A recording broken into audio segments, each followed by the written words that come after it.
السلام علیکم ناظرین، ابھی کل جب فلسطین کے کچھ شیروں نے جذبہ ایمانی کا اظہار کرتے ہوئے اسرائیل پر یلغار کی تو میلوں دور ہمارے ہاں بیٹھے کچھ دانشور یہاں بیٹھے تھر تھر کانپنے لگے اور فلسفہ جھاڑنے لگے کہ اسرائیل کے پاس بہت ٹیکنالوجی ہے، ان کے پاس بڑی طاقت ہے، وہ فلسطین کو تہہ تے کر دیں گے اور فلسطین کا کوئی پرسان حال نہیں ہوگا۔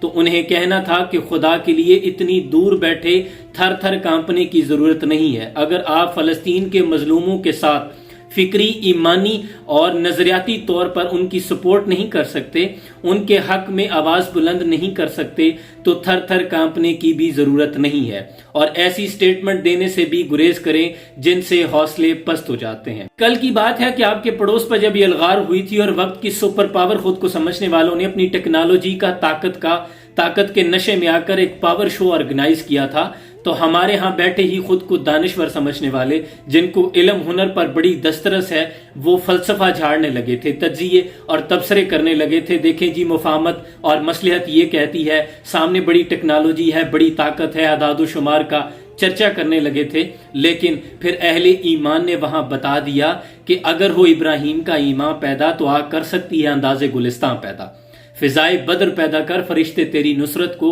اتر سکتے ہیں گردوں سے قطار اندر قطار اب بھی، اور وقت کی سپر پاور کو ناکو چنے چبوا دیے، شکست خوردہ ہو کر وہاں سے بھاگ نکلے۔ اگرچہ جہد مسلسل ہوئی، قربانیاں لگی، لیکن فتح حق کی ہوئی۔ اسی طرح فلسطین کے پاس کیا راستہ تھا؟ یہاں تو روز ہر نماز کے بعد جنازے اٹھاتے رہتے، آہستہ آہستہ کرتے مرتے رہتے، ایک اژدہا انہیں آہستہ آہستہ کر کے نگل جاتا، ایک سلاخوں کے اندر نظریاتی اور ایمانی طور پر قید رہتے، ان کے سامنے ان کی بیٹیوں کی عزت تاتار کی جاتی اور وہ دیکھتے رہتے۔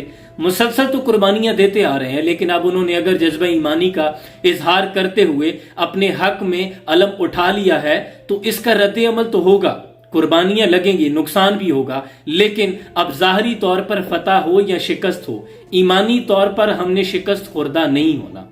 اس لیے ان کی اگر آپ اخلاقی طور پر، ایمانی طور پر، نظریاتی طور پر سپورٹ نہیں کر سکتے تو خدا کے لیے ان کے حوصلے پست کرنے والی سٹیٹمنٹ دینے سے بھی گریز کیجیے۔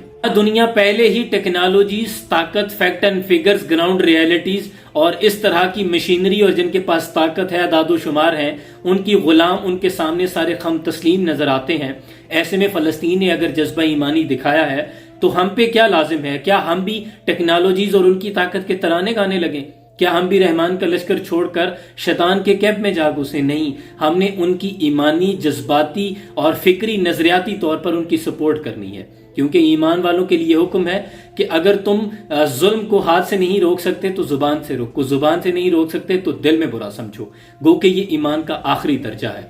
لہٰذا اس طرح کی سٹیٹمنٹ دینے سے گریز کریں اور ان کے لیے دعائے خیر کرتے رہیں اور بولتے رہیں، لکھتے رہیں جتنا آپ لکھ سکتے ہیں۔ مفاہمت نہ سکھا جبر ناروا سے مجھے، میں سر بکف ہوں، لڑا دے کسی بلا سے مجھے۔ اللہ فلسطین کے مظلوموں کی اپنے غیب سے مدد عطا فرمائے، جیسے اس نے بدر کے میدان میں لشکر اتارا تھا۔ دعا ہے کہ فلسطینیوں کے لیے بھی لشکر اتار دیے جائے۔ سلام پہنچے۔